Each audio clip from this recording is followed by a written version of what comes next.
What kind of questions do you ask of yourself? Do you even know? It's really important because the answers that come of those questions are creating your life. Yes, the quality of your life is created by the quality of your questions, which is what this episode is all about. Bonjour, and welcome to the French Kiss Live podcast, where personal development meets style. I'm Tanya Lee, certified master life coach and the hostess of this party where we explore how to live artfully and well. Each week, I'll be sharing inspiring stories, practical tips, and timeless wisdom on how to elevate the quality of your everyday and celebrate along the way. Let's dive into today's episode. Hi, beautiful friends. How are you doing? I wish you could see me right now. I am in my robe, in the bed, in Aspen, holding a microphone, recording a podcast. It's quite the scene. But I ended up here because I asked myself a really good question this morning. I asked myself, how can I relax today and get it done? And the answer that popped into my head was go lay in bed and record the podcast. And I must say, I've had a very productive morning. I've gotten done everything that was on my list. I'm recording my podcast. And that leads me to what this episode is all about. I want to talk about the quality of your questions. Here's the thing, you all. Your life is being determined by the quality of your questions. And most of you are asking the same questions day after day, and you're getting the same answers. Do you even know what questions that you're asking yourself? I really want you to pay attention because you may be surprised as to why you're feeling anxious or stressed or overwhelmed or doubtful. If you're feeling those types of emotions on a regular basis, it's probably because you're asking poor quality questions. One of the things that I've noticed about people that I admire, people that are successful in how they are living their lives, they ask themselves really good questions. So I want to explore with you the difference between a low quality question and a high quality question. And the best way for me to do this is to give you an example of a low quality question. And then I'm going to give you the criteria for a high quality question, and you're going to see how the quality of your questions are either serving you or not. So I've been collecting your questions, you all, the questions that you send me, the questions that I coach you around. And I've created a list of low quality questions, questions that you're probably asking yourself, maybe even subconsciously, that you don't even realize are sabotaging you. One of them being, why can't I lose weight? How many of you ask yourself that? Like, why can't I lose weight? And I want to give you the criteria of a high quality question so that you can see how this question is not serving you. So with a high quality question, you're going to be offered new insights and solutions. Does going around asking yourself all day, every day, why can't I lose weight? Does that offer you any new insights? Any new solutions? Probably not, because the brain is always going to attempt to answer the question that you ask of it. And if you've been asking the question in the same way day after day, year after year, you're just getting the same old answers. There's no new insight. There's no solution. A high quality question will also require that you expand. Asking yourself, why can't I lose weight? Does that cause you to expand? Anything other than your waistband? I know when I used to ask myself that question, it made me feel defeated. It made me feel like something was wrong with me. And guess what I would want to go and do? Eat. It didn't offer me any insights, and it didn't require that I grow. I just kept repeating the same questions and getting the same answers. And the answer was usually something like, because you have no self-control, because you like food too much, because you just don't know how, right? It didn't give me any kind of answer that served me on any level. A high quality question will also have your dreams and desires at your best interest. Asking myself, like, why can't I lose weight? That didn't have my dreams and desires in my best interest. It didn't have my dream of being healthy and happy and vibrant at my best interest. It was offering me answers that made me feel a lack of energy, a lack of motivation, did not move me forward. It will also be kind and loving.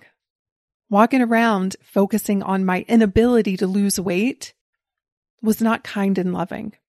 It kept me stuck in an overweight body and feeling bad about myself. It will require that you take personal responsibility. Asking myself why I couldn't lose weight made me feel like a victim. It made me feel like the weight was happening to me. It did not require that I take personal responsibility. It will provide a useful answer. That question never provided me with a useful answer. It just gave me more reasons to feel bad about myself and to beat myself up. It will challenge you to leave your comfort zone. That question didn't challenge me to leave my comfort zone because I kept asking the same thing day after day, thinking the same ways, feeling the same ways, and doing the same things. And it will require that you come up with new answers. So I want to read to you some of the low quality questions that I've certainly asked myself. And I know some of you are asking yourself right now. And here's the thing, you all, like whenever I go to create something new, I can see my brain wanting to ask me terrible questions. Questions like, what if this doesn't work out? What if this fails? What if everyone laughs at you? Now, I want you to imagine if I spend my time and energy answering those questions, what is going to be the product of that? And what I know from years of experience of asking myself these kinds of questions, the product is me creating the very thing I don't want to create. Because when I ask myself questions like, what if this doesn't work out? What if no one likes it? What if people make fun of it? What if people don't like it? What if I fail? What I end up doing is producing answers that produce anxiety and worry and doubt and a lack of confidence. And guess what I want to do when I'm feeling that way? I want to go hide from the world. I want to get in my closet, close the door, turn the lights out, and just hide. And so I end up producing the very thing that I don't want to produce, but now I'm on to my brain and its crazy ways. And I know anytime my brain is trying to ruminate on terrible questions, I just need to flip it. I need to ask myself better questions. Questions that will provide me answers that excite me, that expand me, that motivate me, that inspire me, that bring me joy. Answers that create beauty and love and all of the emotions that I want to experience, because then I'm going to show up in a completely different way. So let me read off some of these questions to see if they may sound familiar to you. What if I made the wrong decision? So tell me how that serves you on any level.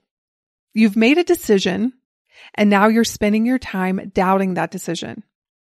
I consider this to be a low quality question because the answer is not going to provide anything useful to you. It's only going to scare you. It's going to make you doubt yourself. It's going to just chip away at your self-confidence. What would be a better question? And the question that I always ask after every decision that I make is, how do I want to feel about this decision? I tell clients all of the time, I'm like, the most important decision is the decision after the decision, deciding how you're going to feel about your decision, right? And the moment you're like, how do I want to feel about this decision? You're requiring your brain to come up with answers that are going to move you forward instead of causing you to stay stuck in doubt and potential regret. Another one is, what if this doesn't work out? Not a good question to ask yourself when you're doing something new or you're thinking about trying something new. What if this doesn't work out? What's a better question to ask? What if this does work out? What if this is the best thing ever? How can I make this work out? Because sometimes we're so passive in our lives. We act as if life is happening to us, not realizing we are the ones creating it. Whenever I'm starting a new venture, whenever I'm trying something new, I love to ask myself things like, who do I need to be to make this work out? How can I guarantee that this will work out? How will I have my own back? And those kinds of questions, as you can tell, they build confidence, not cause me to doubt myself. Other questions I've heard is, what if I get sick? Especially this year. It's been a big one that you all have been asking yourselves. What if I get COVID? What if I get sick? And I just want you to ask yourself, how does this question serve me? Walking around asking myself, what if I get sick? Here's the thing, you all, we tend to create what we focus upon because that's what we're giving our energy to. And so what would be a better question to ask yourself to cause your brain to come up with better ideas, better solutions, better answers? In this case, how can I be healthy? Now you're focusing on health and you're thinking about ways to create more health in your life versus walking around being afraid of getting sick. Another one that I used to ask myself so often was, why can't I figure this out? And then my brain would tell me all of the reasons why I couldn't. You're not smart enough. You're not good enough. You don't have what it takes. Not really useful answers if you're trying to figure something out. And so what would be a better question in this example? And for me, it's going to questions like, what am I clear about? What's stopping me from figuring this out? What am I scared of? Now I'm getting some useful data that I can actually use to work through obstacles versus just focusing on how I don't have what it takes to figure it out, because that was always the answer that my brain wanted to spit out every time I asked, why can't I figure it out? Not a really useful question. Why am I not good enough? That is a terrible question. Do not ever ask yourself that question ever again, because it's not kind and it's not loving. But some of you are walking around subconsciously asking yourself this, like, why am I not good enough? I want you to be asking yourself, how am I amazing? How am I good enough? How do I have what it takes? And force your brain to come up with better answers. Don't have a lazy brain and ask lazy questions. Other terrible questions to ask yourself are questions like, what's wrong with me? Different flavor of, why am I not good enough? There's nothing wrong with you. But if you ask your brain that question, it'll come up with some answers. And they're not going to be answers that serve you on any level. So instead, ask what's right about me. What's great about me? What's amazing about me? Force your brain to find what it is that you truly want to find. Other terrible questions that I've certainly asked myself, and I've heard some of you ask yourselves. I've coached you. One yesterday, a woman asked on our coaching call on my membership site, she was like, what if I fall back into bad habits? It's a terrible question. Really think about that. When you ask yourself a question like, what if I fall back into bad habits? What is the feeling that that produces? What are the answers that you come up with? You're probably going to come up with, well, you're just not going to be able to create what you want to create. You're just not good enough. You're not strong enough. You don't have enough willpower. Producing a lot of anxiety, a lot of worry, a lot of doubt within yourself, which guess what will happen? You'll fall right back into bad habits because that's what you were focused on. A better question would be, how will I guarantee that I create good habits for myself? It's a much better question because now you're forcing your brain to come up with some solutions to how do I create good habits for myself? And how can I guarantee that I'll do it for myself? Another question is, why can't I stop procrastinating? Now really think about that one. If you're a procrastinator and you ask yourself that question, you're going to come up with answers like, because you're lazy, because you don't have what it takes. You don't have the willpower. So you play around with that. What would be a better question other than, why can't I stop procrastinating? I'll offer you my suggestion. How can I be a woman that shows up when I say I'm going to show up? How can I be a woman that follows through? How can I set myself up for success? How can I make myself proud today?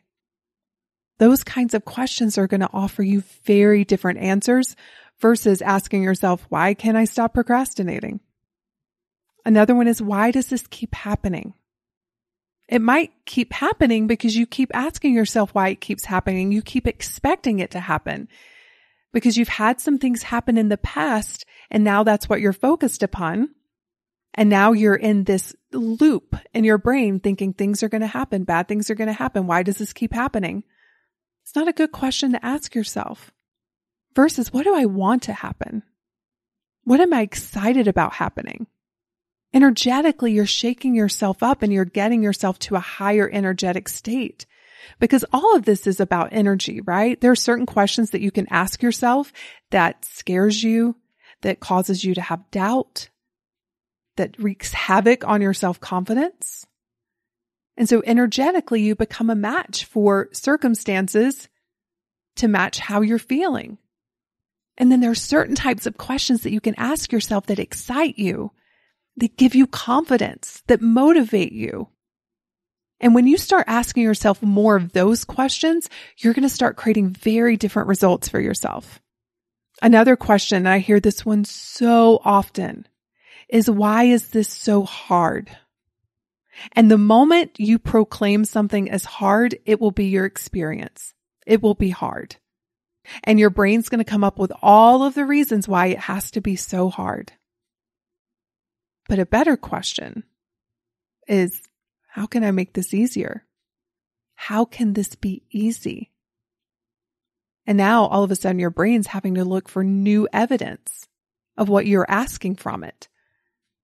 It's just like me sitting in this bed, recording a podcast. I asked myself a quality question, which was, how can I have a relaxing day and get it done? Now imagine if I would have gotten up this morning and let my brain be lazy and start saying things like, what if you don't get it all done? Why is this so hard? Why are you so overwhelmed? I would have collected a lot of evidence and a lot of data and a lot of answers to those terrible questions. But I don't want to seek the things in life that I don't want to experience. So I'm constantly having to manage my brain by asking high quality questions.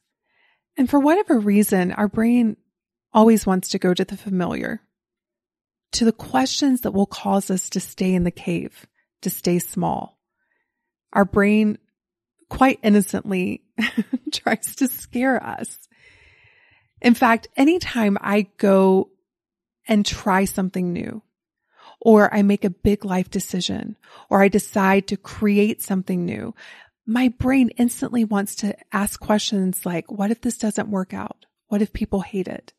What if this isn't as good as you think it is? What if you're making a huge mistake? What if you fail? And I instantly turn it around.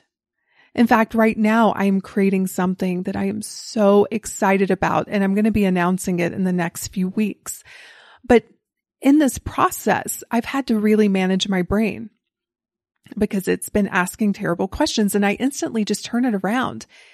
And I'm like, how is this going to be the most amazing thing ever? How is this going to have an even bigger impact on women's lives? How am I going to make this extraordinary? What if this is the best thing that ever happened to me and this community? And you can imagine the difference in the answers that I get from the low quality questions versus the high quality questions. The high quality questions excite me, motivate me, inspire me, build my confidence. And from that energy, I then go out and create the thing that I'm so excited about. But if I were to sit around and answer those terrible questions all day, I would be scared.